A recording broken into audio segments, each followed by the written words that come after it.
In our fifth and final example, we're going to factor 3d squared minus 8d minus 3. As always, we start this process by examining our a, b, and c number. And we have here a is 3, b is -8, and c is -3.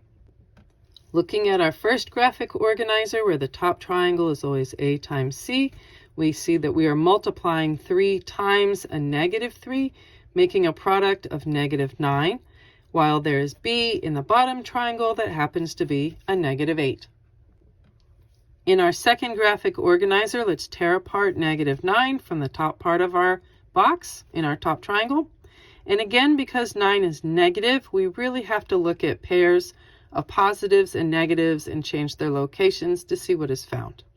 So we have maybe a -1 times a +9, or we have a +1 times a -9.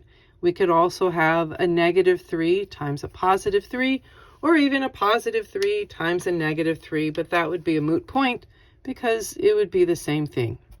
So looking for their sums, we see that -1 plus 9 is a +8, and 1 plus a -9 is a -8. We have -3 plus 3, that's 0. Hey, did you find your guy? He's right there. As b is a -8, we now know what we need to put in the wings. A +1 and a -9. Let's go build our binomials, and here's our guide to help us place our values. So our variable of choice is a d, plus my left wing, which is a +1, over my a number, which is 3, so 1 over 3. In my second quantity, I have d plus my right wing, which is a -9, divided by my a number, which is 3. -9 over 3. There it is.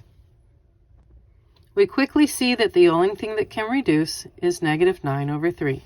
Does that mean there's only ever going to be one fraction that can reduce? No. You might have 2 fractions that can reduce. Or would they both have remaining fractions to contend with afterwards? It's possible. It's very possible. So let's finish this off by getting rid of the fraction denominator by tucking this 3 right in between the parentheses and our variable. So we end up with a final answer of the quantity 3d plus 1 times the quantity d minus 3. And there you go.